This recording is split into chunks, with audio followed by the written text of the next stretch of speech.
I hope we run into some rabid dogs. I've always wanted to shoot a dog.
Another hour gone, 3 more to go. Look out! Fucking hell.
Listen, Georgi, I know what I'm doing, but there's no going back now.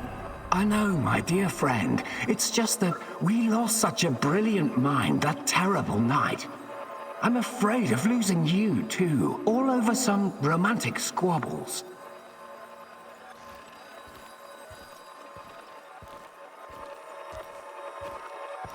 And this misunderstanding also cost you your good looks. I don't want to listen to this anymore. No more distractions, you hear me? Oh yes, of course. I'm very happy to hear that it's all in the past now. Good. So let's get to it. I would like to see some results as soon as possible. We both know that she's the key. We've wasted enough time already. All right. Just don't do anything rash, please. We need to follow the proper protocols. So my dear friend Boris worked with Semenov even after the Chernobyl disaster. I wonder what happened to his face. And Tanya is the key. The key to what? Gah, more secrets. I've got to keep digging.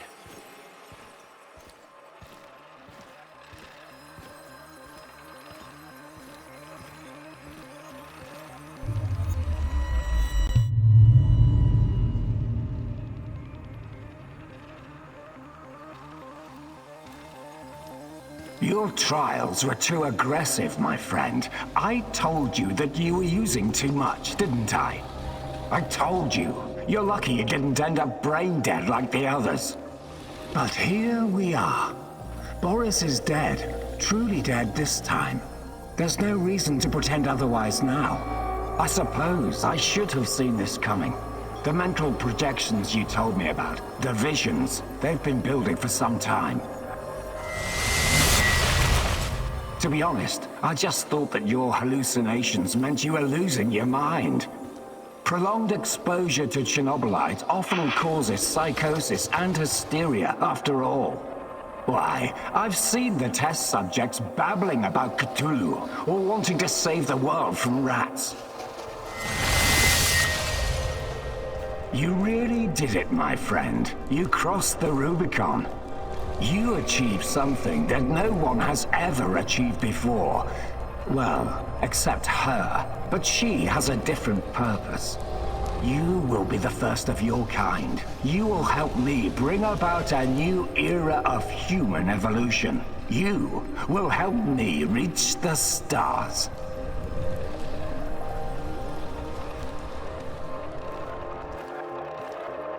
Forget your past. Forget your pathetic personal involvements. Distractions. Foolish distractions for the weak. Wasting your time seeking validation from others, but not anymore. You don't need any of that going forward. You're to be my right hand in the days to come. It's time to drop your old mask and don a new one. Time to become what you were always meant to be. The Black Stalker. Wake up soon. We've got plenty to do, you and I. So it was Boris all along. He started the Chernobylite trials on himself and became the Black Stalker. Dear God.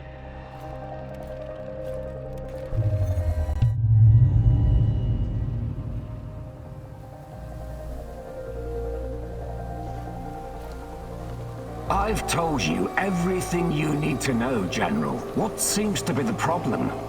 The problem? That's what you're calling it. Look, I won't even pretend to understand what you and your lab monkeys are doing down there. And I wouldn't care if I did. What I do care about is this facility and the safety of my men.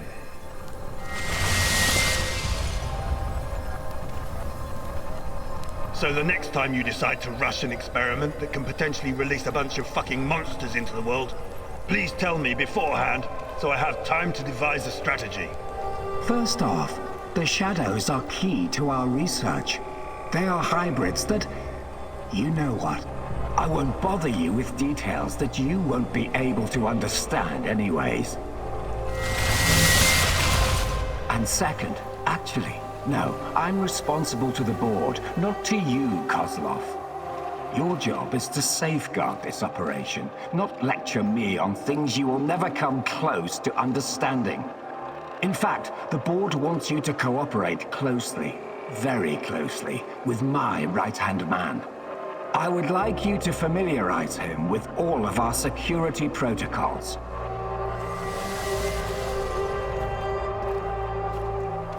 Who? The freak in the black mask? You want to tell me who the hell he is? I like to know who I'm working with. If you need a name, call him what the rest of your men call him, the Black Stalker. One last thing, I know you don't share my views on the future prospects of this organization. But don't even think about throwing in the towel. If we fail, there will be hell to pay for both of us. There is no walking away now. So the NAR is somehow responsible for creating shadows. Or at least releasing them into the world. And Boris... The Black Stalker is also involved in NAR security.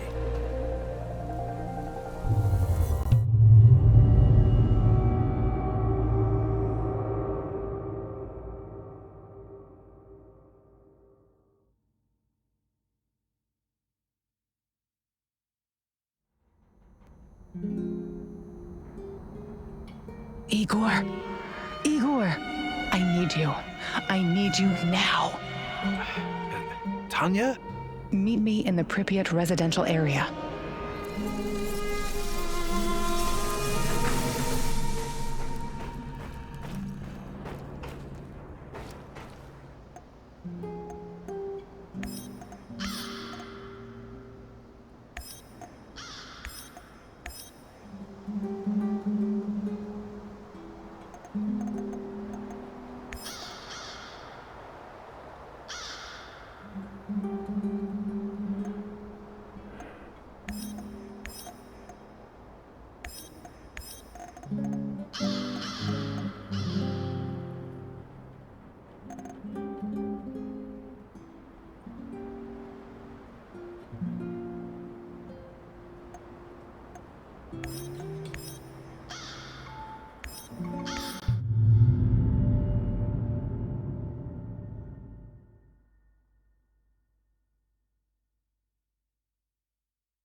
Pripyat Secondary School number 3. The biggest of the 5. My friend Nadia's daughter used to go here. I remember. They had an outstanding program. Art, languages, and most importantly, Science? naturally. I bet you can still find a portrait of Lomonosov or Newton hanging up there. Cute. But that's not all they taught us at this school, is it? What are you getting at? Propaganda speeches, military drills, preparing little kids for World War III. What do you do when the evil capitalists drop an atomic bomb on your house? Time.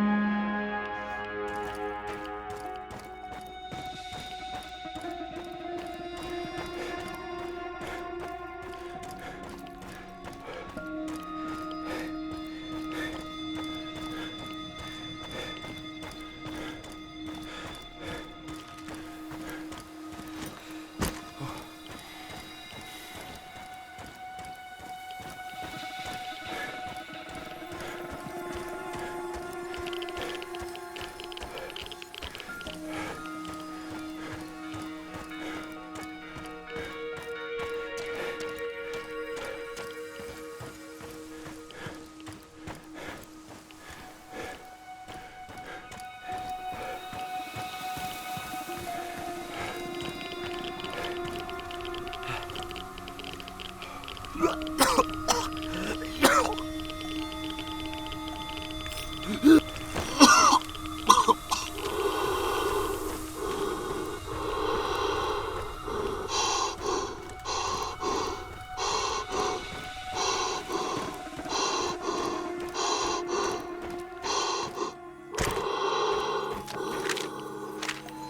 Azure swimming pool.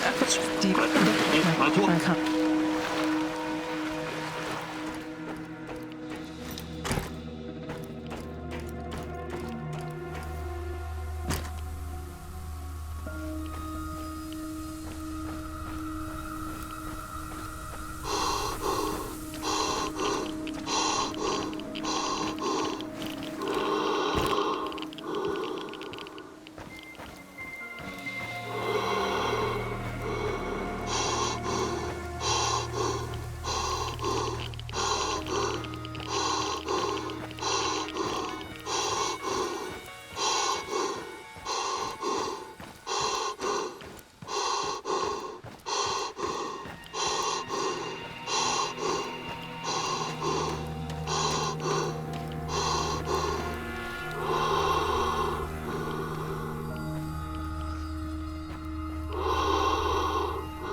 Remember this place? Great.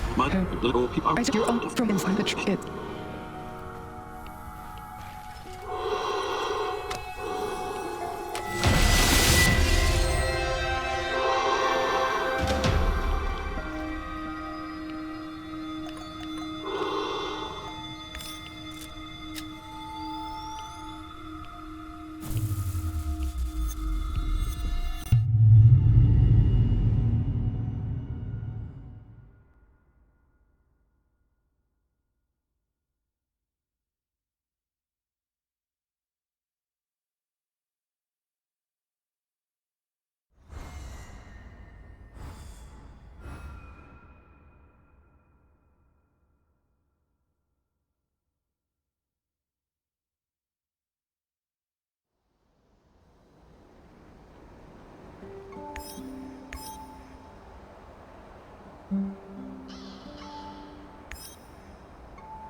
You're absolutely sure about that, Professor Semenov? It's the only logical explanation. How else would Amelieva's gamma brainwaves be able to interact with Chernobylite if it wasn't at least partially sentient? And what about the gate? Some advanced form of telekinesis.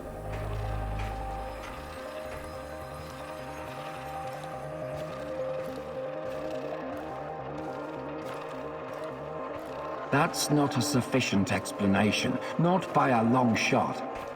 But if what you're saying is true, that would mean that the wormholes are... No, that is impossible. Why impossible? Think about it. Just because we've never seen an organism powerful enough to create, withstand, or even direct the exotic energy found near black holes, doesn't mean it doesn't exist.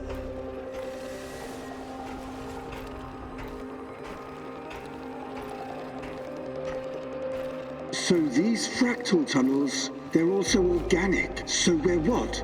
Traveling through the veins of a giant multidimensional Moby Dick? Right now, thanks to his trials, only the Black Stalker is. And if you like to play with metaphors, I would say more like a giant multi-dimensional squid. And that would make the shadows, what? Some kind of external white blood cells?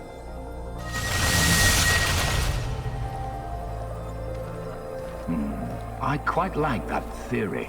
They are here to nourish the main host and protect it from intruders and diseases. Us? Most of us, yes. Shadows emerged through the unstable gate, so you don't think it was retaliation or an invasion? No. I would rather call it the reaction of an organism that was attacked by something foreign.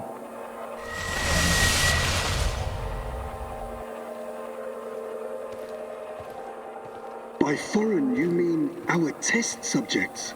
So shadows are some sort of antibodies? Exciting, isn't it? And Ava is like the correct protein, the conduit. She can communicate with the beast, but the beast can also speak through her. I've seen what happened to subjects who were exposed to Chernobylite. Getting some FaceTime with this must be unsettling. What do you care? Our names will go down in the history books next to Newton and Einstein. Of course, Professor Semonov. This is all worth it. So Chernobylite is some kind of sentient, multi-dimensional organism. And Tanya can communicate with it. This is... I can't even wrap my head around this.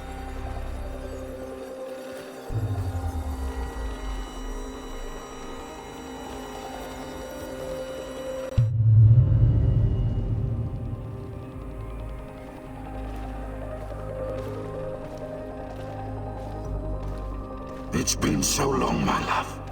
Why can't I hear you anymore? Since you gave birth to the boy and fell into a coma. You used to visit me in my dreams. I miss our conversations. I miss you, Tanya. Sometimes, I think I lost my way in all this. Lost myself.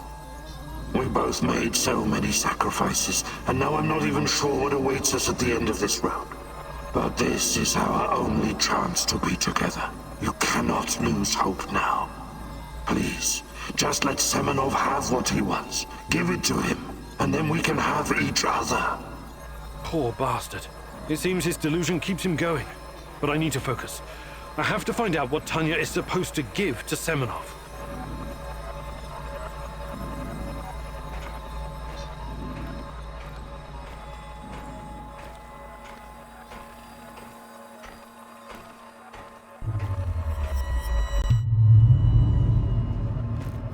It's fascinating, Professor Semonov, really.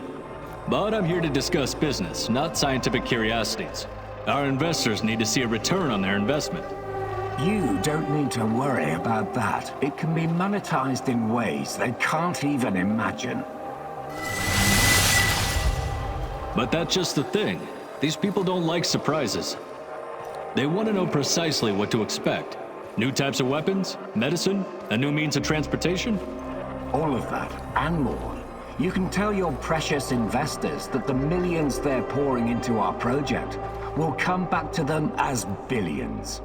And what about the Duga radar?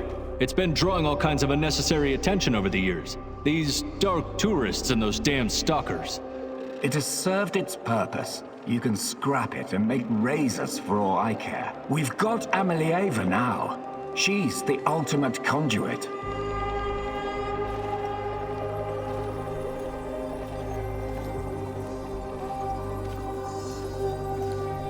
What we have in the works right now, it will transform the NAR into the biggest conglomerate in the world.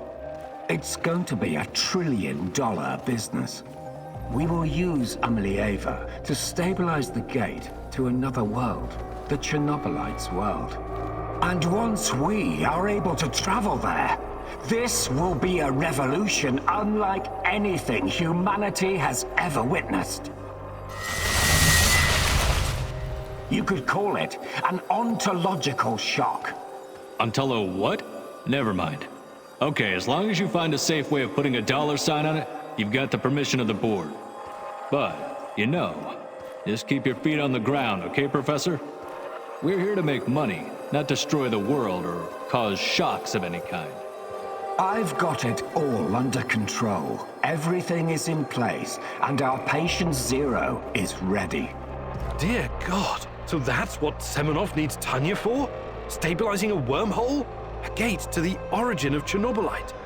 I need to get to the power plant and find her fast, before he can carry out this insane plan. Who knows what can happen to her, or to the world? I've got to make a plan, and move fast.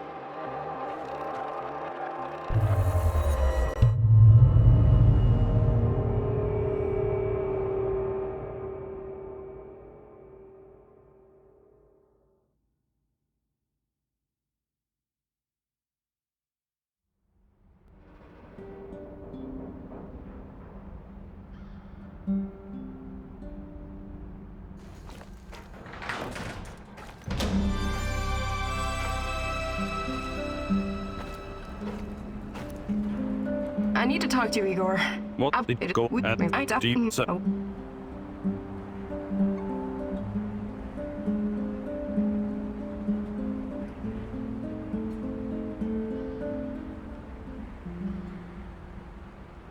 You've got a point. That